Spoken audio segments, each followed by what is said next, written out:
by South Africa is brought within a particular context. What is happening in Gaza now is not correctly framed as a simple conflict between two parties. It entails instead destructive acts perpetrated by an occupying power, Israel, that has subjected the Palestinian people to an oppressive and prolonged violation of their right to self-determination for more than half a century. And those violations occur in a world where Israel, for years, has regarded itself as beyond and above the law. As the UN Special Rapporteur on the occupied Palestinian territories explained in 2022, and I quote, "The occupation by Israel has been conducted in profound defiance of international law and hundreds of United Nations resolutions with scant pushback from the international community." That context is important, as South Africa made clear in its application. Where the international community has failed Palestinians for so long, and despite Israel's willful defiance of Palestinians' rights, South Africa turns to this court, seeking to protect the core rights of Palestinians in Gaza, to be protected from acts of genocide, attempted genocide, direct and public incitement to genocide, and complicity in and conspiracy to commit genocide. As the court knows, the Convention prohibits the destruction of a group or part of that group, including through killing, causing serious bodily and mental harm, and inflicting conditions of life calculated to bring about the group's physical destruction. Through these core rights, the Convention further protects the rights of its members to life and physical and mental integrity. Palestinians in Gaza, women, men, children, because of their membership in a group, are protected by the Convention, as is the group itself. And the core rights are violated and threatened by a remarkable set of facts outlined by my colleagues and set out in detail in South Africa's application with supporting evidence. In the speeches to this court today, South Africa has chosen, as you've heard, to avoid the showing of graphic videos and photos. It has decided against turning this court into a theatre for spectacle. It knows, as well as your excellencies, the temptation for both sides in a dispute to parade pictures to shock. But South Africa's application in this court today is built on a foundation of clear legal rights, not images. The detailed material before the court is marshalled to show a case for provisional measures based firmly on this court's prior decisions, and South Africa advances its case on the basis that Palestinians' rights are equally as worthy of protection on the unprecedented evidence before you as those of the victim groups that this honourable court has previously protected by its issuance of provisional measures in the past. The material confirms the rights in issue and their violation, that Israel has committed and is committing acts capable of being characterized as genocidal. You have heard from Ms. Hassim about direct extermination of thousands of people and children of the Palestinian population in Gaza since 7 October last year. And South Africa and the world together stand witness to the forced evacuation of over 85% of the population of Gaza from their homes, and the herding of them into ever smaller areas without adequate shelter or medical care to be attacked, killed and harmed. So, the rights are immediately and urgently in need of protection because of the ongoing denial by Israel of the conditions necessary for life. It is difficult, with respect, to think of a clearer or more abundantly urgent case. Arif Hussein, the chief economist at the United Nations World Food Programme, chillingly warned a week ago, on the 3rd of January, and I quote, "I've been doing this," he said, "for the past 2 decades, and I've been to all kinds of conflicts and all kinds of crises. And for me, the situation in Gaza, is unprecedented because of, 1, the magnitude, the scale, the entire population of a particular place. Second, the severity. And third, the speed at which this is happening, at which this has unfolded, is unprecedented. He concluded, "In my life, I've never seen anything like this in terms of severity, in terms of scale, and then in terms of speed." Madam President, esteemed judges, the core rights on the evidence provided by South Africa in its application are demonstrably being violated. Multiple further statements by UN bodies and experts, as well as various expert human rights organizations and institutions and states, all of which is set out in South Africa's application, confirm as much. They collectively have considered the acts committed by Israel to be genocidal, or at the very least warned that the Palestinian people are at risk of genocide. Since the application was initiated, further states, 13 to date, including the Arab League and the Organization of Islamic Cooperation, representing 57 states, as well as other experts, have expressed their support for the case, thereby underlining the plausibility of South Africa's claim for provisional measures. For the purposes of the indication of provisional measures, the rights asserted by South Africa under the Genocide Convention and their protection corresponds with the very object and purpose of the Convention. Based on the materials before the court, the acts by Israel complained of are capable of being characterized as at least plausibly genocidal. As Mr. Nkonkatobi has explicated, the evidence of the specific genocidal intent is clear from the statements by Israeli government officials and soldiers towards Palestinians in Gaza, and which may be characterized as at the very least plausibly genocidal. This at least plausible genocidal intent can also be deduced from the pattern of conduct against Palestinians in Gaza. It is also, again at the very least, plausible that Israel has failed to prevent or to punish genocide, conspiracy to commit genocide, direct and public incitement to genocide, attempted genocide, and complicity in genocide. And it is further plausible that South Africa has an obligation to prevent genocide, including by taking all reasonable measures within its powers to influence effectively the actions of persons perpetrating and likely to commit genocide or engaging in direct or public incitement to genocide. So let me be clear. South Africa's obligation is motivated by the need to protect Palestinians in Gaza and their absolute rights not to be subjected to genocidal acts. Notwithstanding the incontestably serious nature of the allegations against Israel, the court should not be required, before granting provisional measures, to ascertain whether the existence of a genocidal intent is the only plausible inference to be drawn from the material before it. That would amount to the court making a determination on the merits. Moreover, South Africa has stressed that any motive or effort by Israel to destroy Hamas does not preclude genocidal intent by Israel towards the whole or part of the Palestinian people in Gaza. Evidence of other motives explaining its conduct as a perpetrator will not save Israel from a finding that it also possessed the requisite genocidal intent. And because of a fundamental feature of genocide, namely that the prohibitions on genocide and associated offences are jus cogens in nature, they are subject, therefore, to no exceptional qualification. They are absolute in nature, in times of war and peace, always and everywhere.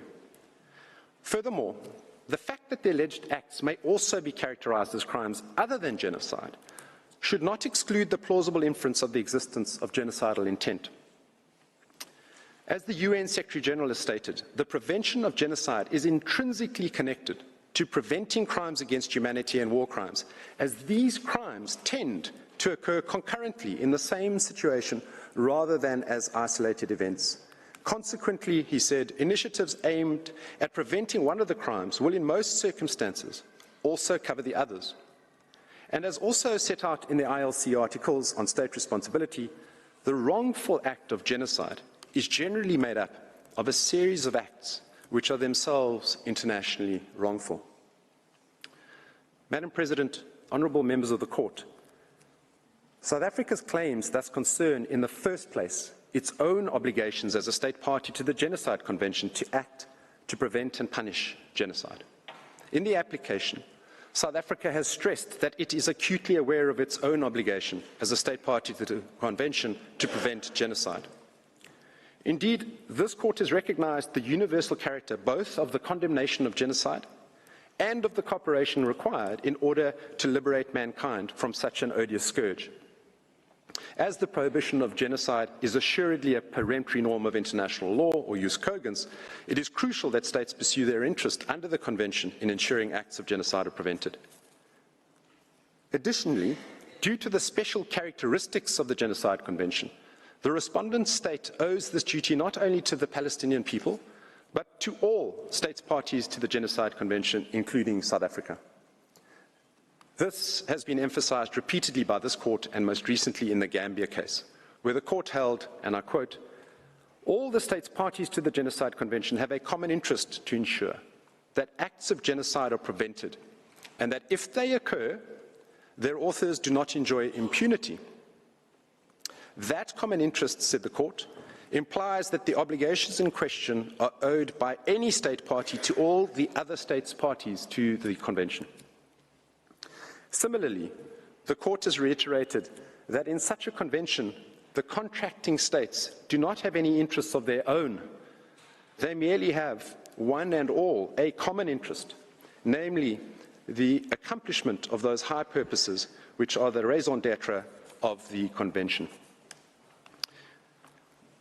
Accordingly, any state party to the Genocide Convention, and not only a specially affected state, may invoke the responsibility of another state party with a view to ascertaining the alleged failure to comply with its obligations, erga omnes partes, and to bring that failure to an end. That means that South Africa is asserting both a collective and an individual right. It is thus beyond doubt that South Africa is entitled to invoke the responsibility of Israel under the Genocide Convention. Through South Africa's interest in the common interest, and as a state party to the Genocide Convention itself, it is entitled to safeguard compliance with that instrument. As has been explained, the events unfolding in Gaza at the hands of the Israeli forces are frighteningly unprecedented. Yet what this Court is being asked to do in these proceedings, interdicting genocidal acts on an interim basis, is sadly by no means novel. In relation to genocide, the Court has indicated provisional measures in analogous circumstances to these in the Gambia case, where, as here, a state sought provisional measures on the basis of the erga omnes right that the Genocide Convention be complied with. Also, in respect of genocide, the Court did the same in the Bosnia and Ukraine cases. And most recently, this Court further accepted the erga omnes character of parties' rights in relation to the Torture Convention. So South Africa respectfully contends that in this case, the rights of the Palestinians in Gaza are no less worthy of this Court's considerable protective power under Article 41 to issue provisional measures. This Court cannot but find, as it did in the Gambia case, where this Court held that there is a correlation between the rights of members of groups protected under the Genocide Convention, the obligations incumbent on states parties thereto, and the right of any state party to seek compliance therewith by another state party. South Africa's request therefore complies with Article 41 of this Court statute and engages the power of this Court to preserve by such measures the rights which may subsequently be adjudged by it to belong to either party. South Africa requests this Court to discharge that critical protective power, and South Africa does so by virtue of its own clear right and solemn obligations held towards the international community as a whole. For the Court to indicate one or more provisional measures, there must also be a link between the rights, the protection of which is sought, and the provisional measure being requested. Such a link manifestly exists, we say. between the rights claimed by South Africa in its application and the provisional measures requested, which are directly linked to the rights which form the subject matter of the dispute. The provisional measures sought, therefore, ensure the protection of rights which might ultimately form the basis of a judgment in the exercise of the court's jurisdiction in due course. The rights at stake in these proceedings are certainly at least plausible, grounded in a possible interpretation of the Convention, and as the Convention imposes on parties the obligation to prevent and punish genocide under Article 1, and in doing so intends to protect groups and parts of groups from genocide. The Convention was designed to protect both states, parties and human groups. When acts in breach of the Convention are perpetrated, it is the fundamental rights of people and the relevant group that are violated. Those fundamental rights of Palestinians in Gaza would be the subject of any judgment by this court on the merits. Madam President, members of the court, to find otherwise will not only be to treat Palestinians differently as less worthy of protection than others, it would also be for the court to unduly limit its own competence, to turn its back upon its extensive prior jurisprudence, and to close its eyes to the breach of the rights which lie at the heart of the Convention and which breaches are taking place in Gaza right now as I close. Madam President, I ask you now to call Ms. Negrali KC to the podium, who will address you on a risk of further genocidal acts, the risk of irreparable harm and urgency, and I thank you for your attention.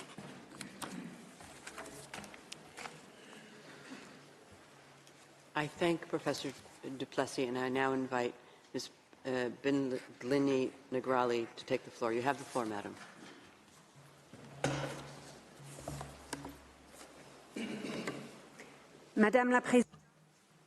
Madam President, members of the Court, it is a great honour for me to appear before the Court once again.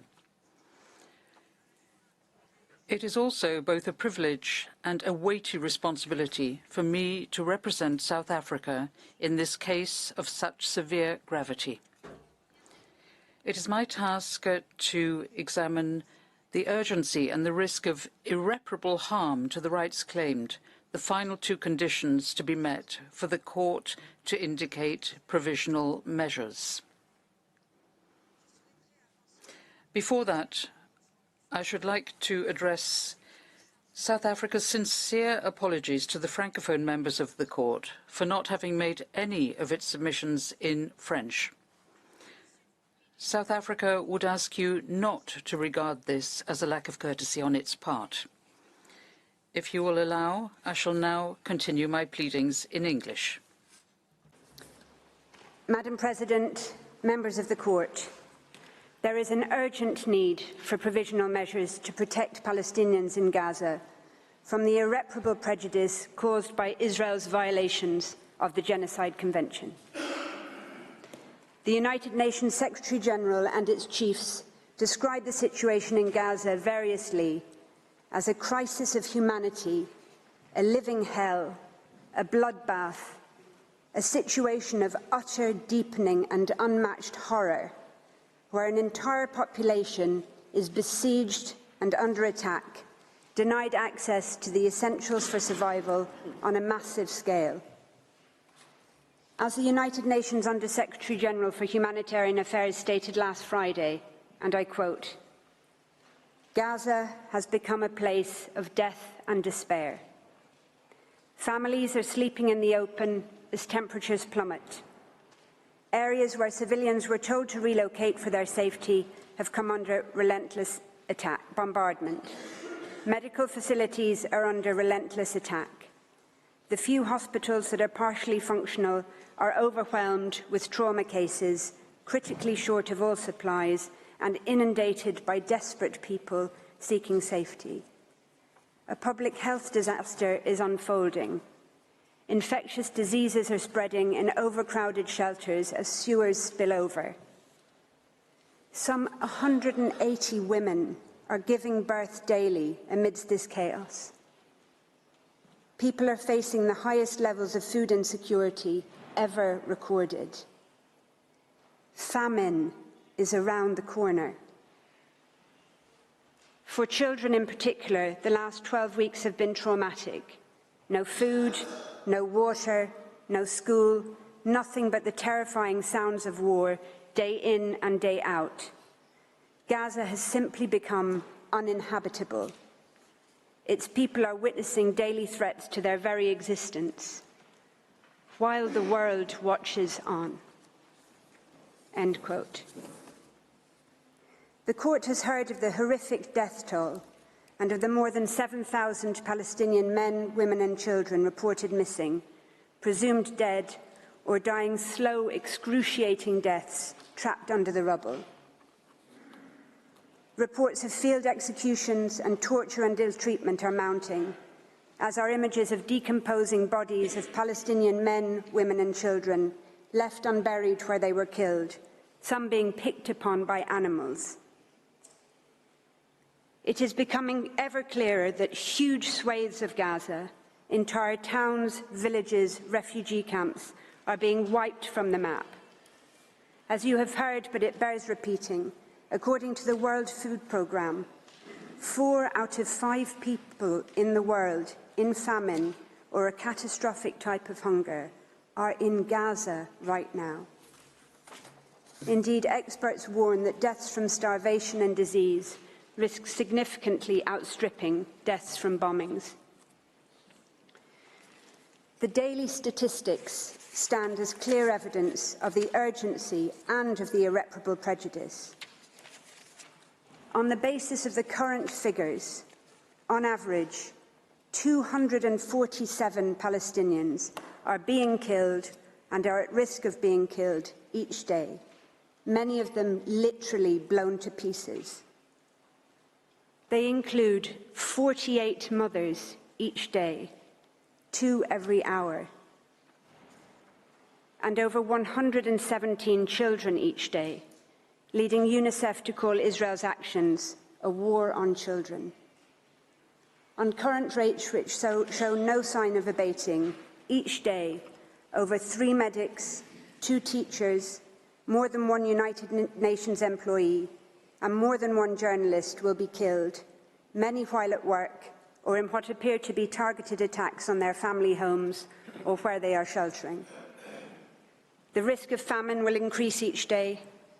Each day, an average of 629 people will be wounded, some multiple times over, as they move from place to place, desperately seeking sanctuary. Each day, over 10 Palestinian children will have 1 or both legs amputated, many without anaesthetic. Each day, on current rates, an average of 3,900 Palestinian homes will be damaged or destroyed. More mass graves will be dug.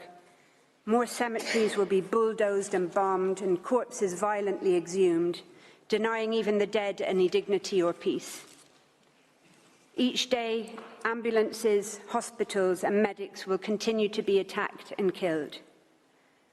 The first responders who have spent 3 months without international assistance, trying to dig families out of the rubble with their bare hands, will continue to be targeted.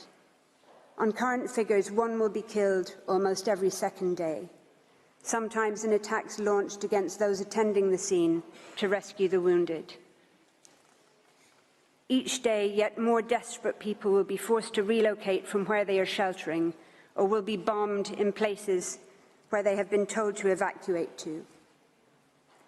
Entire multi-generational families will be obliterated, and yet more Palestinian children will become WCNSF, Wounded Child, No Surviving Family, the terrible new acronym born out of Israel's genocidal assault on the Palestinian population in Gaza. There is an urgent need for provisional measures to prevent imminent, irreparable prejudice to the rights in issue in this case. There could not be a clearer or more compelling case. In the words of the Commissioner General of the United Nations Relief and Works Agency, there must be an end to the decimation of Gaza and of its people. Turning to the Court's case law, as the Court has recently reaffirmed, and I quote, "The condition of urgency is met when acts susceptible of causing irreparable prejudice can occur at any moment before the Court makes a final decision on the case." End quote. That is precisely the situation here. Any of those matters to which I have referred can and are occurring at any moment. United Nations Security Council resolutions demanding, quote, "the immediate, safe, unhindered delivery of humanitarian assistance at scale throughout Gaza and full, rapid, safe and unhindered humanitarian access," end quote, remain unimplemented. United Nations General Assembly resolutions calling for a humanitarian ceasefire have been ignored. The situation could not be more urgent. Since these proceedings were initiated on the 29th of December 2023 alone, an estimated over 1,703 Palestinians have been killed in Gaza and over 3,252 injured. As to the criterion of irreparable prejudice, for decades now, the Court has repeatedly found it to be satisfied in situations where serious risks arise to human life or to other fundamental rights. In the cases of Georgia, Russia and Armenia, Azerbaijan, the Court ordered provisional measures, having found a serious risk of irreparable prejudice where hundreds of thousands of people had been forced from their homes. In ordering provisional measures in the latter case, the Court noted the context of, I quote, "the long-standing exposure of the population to a situation of vulnerability, including hindrances to the importation of essential goods, causing shortages of food, medicine and other life-saving medical supplies," end quote. In Gaza, as you have heard, nearly 2 million people, over 85% of the population, have been repeatedly forced to flee their homes and shelters, not just once or twice, but some 3, 4 or more times over, into shrinking slivers of land where they continue to be bombed and killed. This is a population that Israel had already made vulnerable through 16 years of military blockade and crippling de-development. Today, Israel's hindrances to the import of food and essential items have brought Gaza to the brink of famine, with adults, mothers, fathers, grandparents regularly foregoing food for the day so that children can eat at least something. Medicine shortages and the lack of medical treatment, clean water and electricity are so great that large numbers of Palestinians are dying or are at imminent risk of dying preventable deaths. Cancer and other services have long shut down.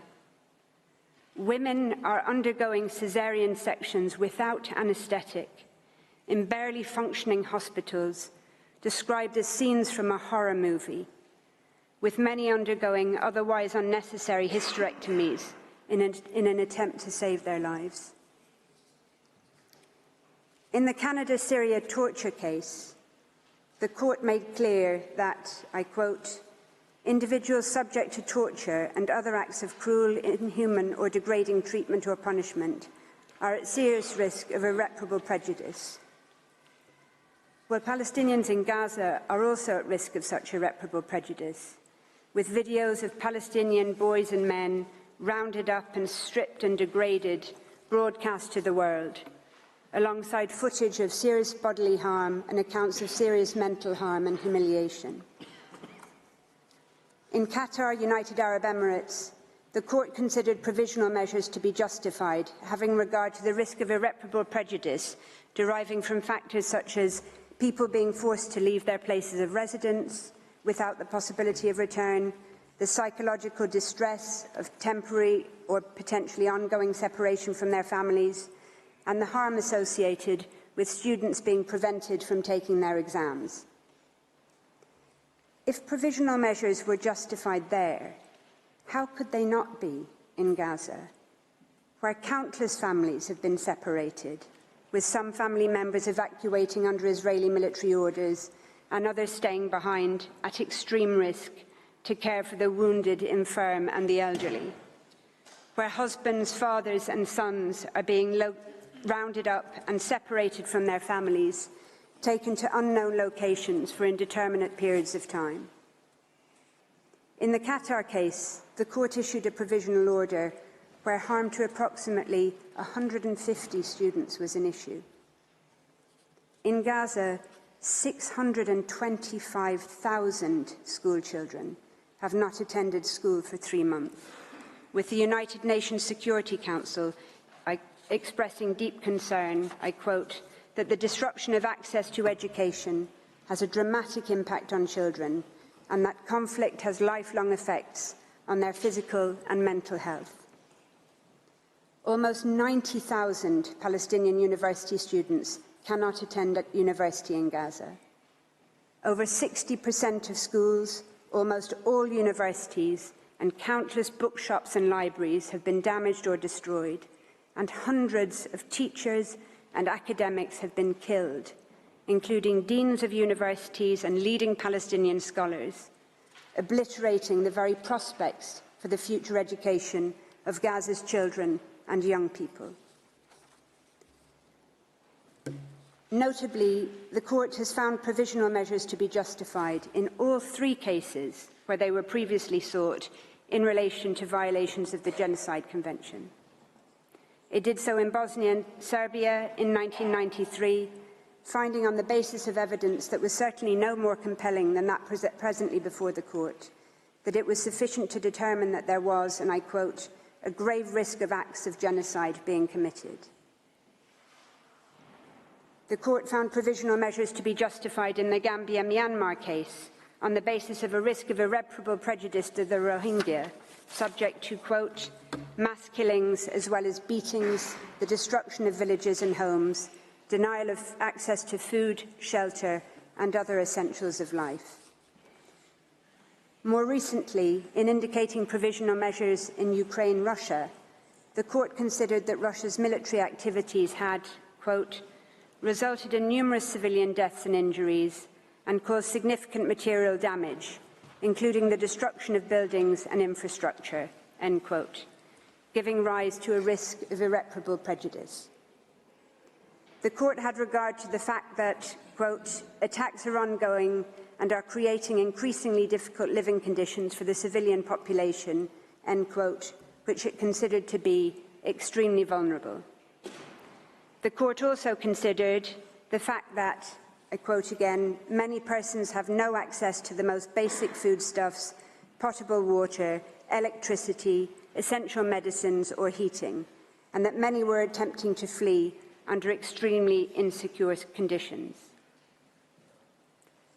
This is occurring in Gaza on a much more intensive scale to a besieged, trapped, terrified population that has nowhere safe to go. Lest the contrary be suggested, it is clear from Ukraine-Russia that the fact that the urgent risk of irreparable harm arises in a situation of armed conflict does not undermine, much less preclude, a request for provisional measures. That's also clear from the court's other judgments.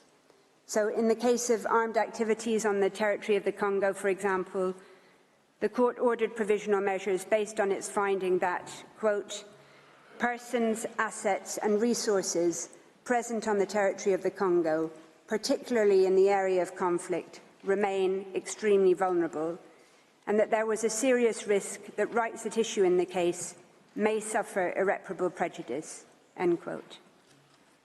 Similarly, in Costa Rica, Nicaragua, the court indicated provisional measures in part on the basis that the presence of troops in the disputed territory gave rise, I quote, to a real and present risk of incidents liable to cause irremediable harm in the form of bodily injury or death, end quote.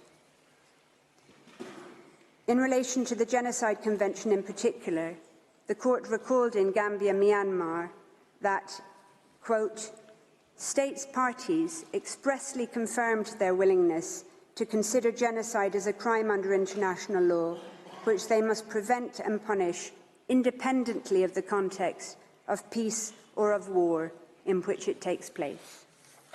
End quote. More recently, in the case of Guyana, Venezuela, the court considered that the serious risk of Venezuela, quote, "acquiring and exercising control and administration of the territory in dispute," end quote, gave rise to a risk of irreparable prejudice to the rights asserted in the case. Similar factors are an issue here, having regard to the territorial ambitions and settlement plans for Gaza being raised by members of the Israeli government, and the relationship of those factors to the very survival of Palestinians in Gaza as such.